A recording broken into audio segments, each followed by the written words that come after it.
Sure. Here's a 500-word story that tells a personal, narrative-style account based on the topic.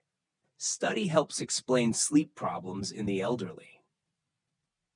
It blends emotional storytelling with scientific insight, written in a way that's easy to connect with. Study helps explain sleep problems in the elderly. When my mom turned 75, I started noticing subtle changes. She'd always been an early riser, but now she was up before the sun, sipping coffee at 4 a.m. and staring out the window with a tired look in her eyes. She wasn't sleeping well, and she couldn't explain why. "I'm just getting old," she'd say with a shrug, brushing it off. But I could see the toll it was taking on her. Foggy thinking, low energy, and a quiet sadness that lingered all day. It wasn't until I came across a new study on sleep and aging that something clicked. The study, published in a major medical journal, explained that sleep changes in older adults aren't just in their heads. As people age, the brain's ability to regulate sleep begins to shift. The internal circadian rhythm, the body's natural clock, starts to weaken, making it harder to fall asleep and stay asleep. Even the quality of sleep changes.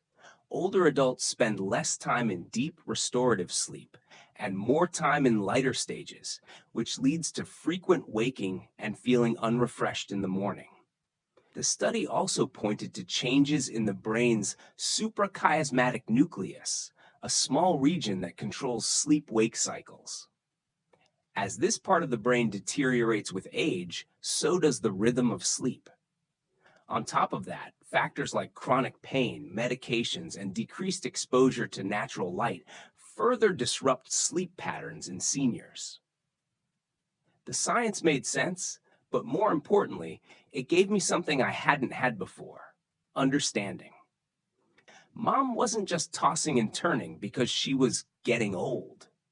There were real, biological reasons behind her sleepless nights. And knowing that helped me shift from frustration to empathy. We started talking more about her sleep, not as a problem to fix overnight, but as something to approach gently, with curiosity and patience. With the help of her doctor, we began trying small, evidence-backed changes inspired by the study. We made sure she got sunlight in the mornings to reset her internal clock. We limited her naps and adjusted her medication timing. We created a relaxing bedtime routine and kept the bedroom quiet, dark, and cool. Slowly, she began to fall asleep more easily. And when she woke up, she didn't feel as drained. The study gave us more than just data. It gave us a language, a way to talk about sleep without blame or guilt.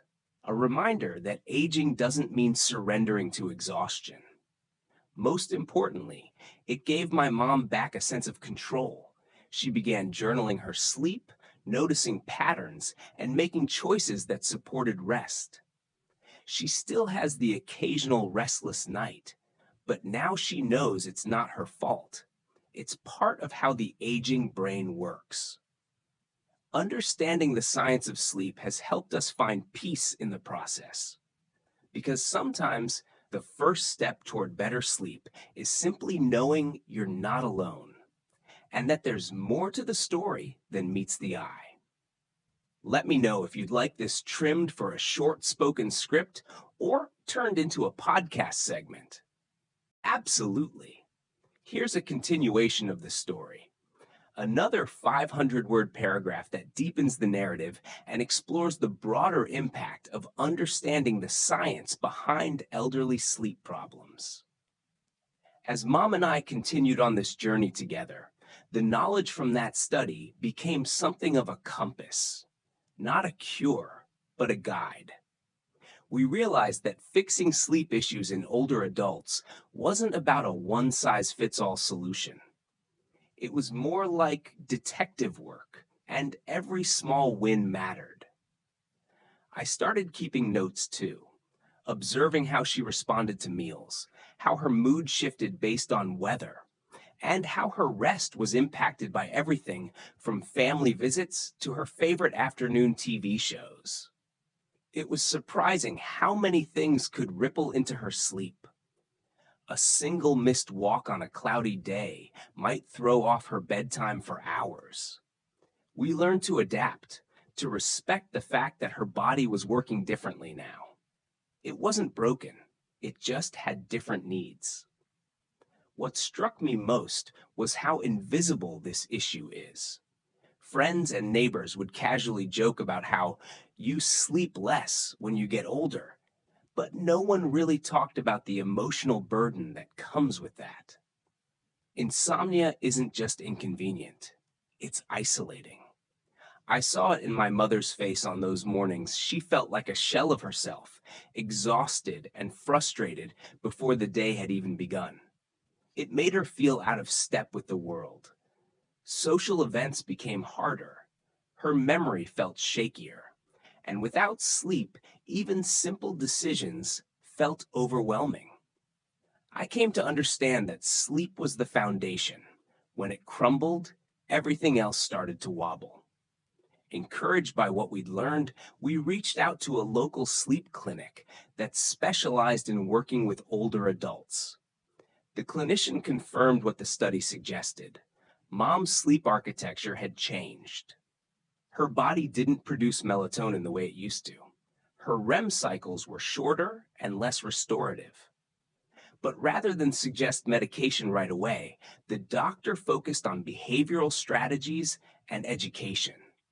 One thing they emphasized was the power of sleep consistency, going to bed and waking up at the same time every day, even on weekends. Another strategy was cognitive behavioral therapy for insomnia, CBTI, which helps retrain the brain's relationship with sleep. We even joined a small support group of other families navigating similar struggles.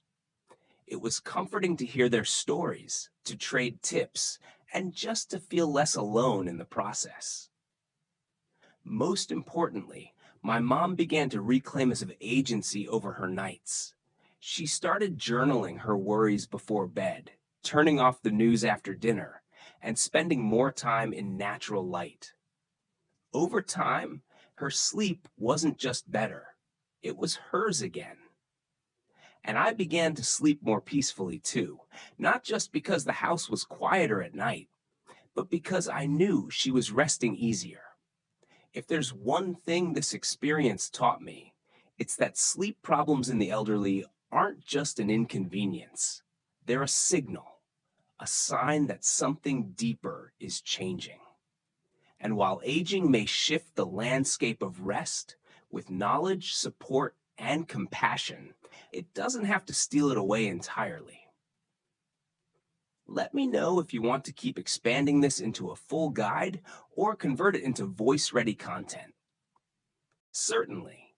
Here's a 200-word paragraph to continue the story with reflection and a hopeful note, tying everything together. Now, when I check on Mom in the morning and find her sipping her tea with a peaceful look instead of a tired sigh, I'm reminded of how far we've come. Her sleep still isn't perfect. Aging doesn't make that easy, but it's no longer a mystery, and that alone has changed everything. The knowledge we gained from the study gave us more than just strategies. It gave us peace of mind. Understanding why her sleep changed helped remove the shame, the guessing, and the frustration. It reminded us that sleep is a biological process, not a personal failure. And more than anything, it brought us closer. What started as a confusing and exhausting chapter turned into an opportunity to learn, to connect, and to care with greater intention. For families navigating similar challenges, I want to say, don't give up. Ask questions, read the research, and most of all, be kind to your loved one and to yourself. Aging doesn't have to mean surrendering to restlessness. With the right knowledge, environment, and support, better sleep is possible, even in the later chapters of life. Let me know if you'd like this version formatted for a blog, article, or shortened into a 2-sentence voiceover script.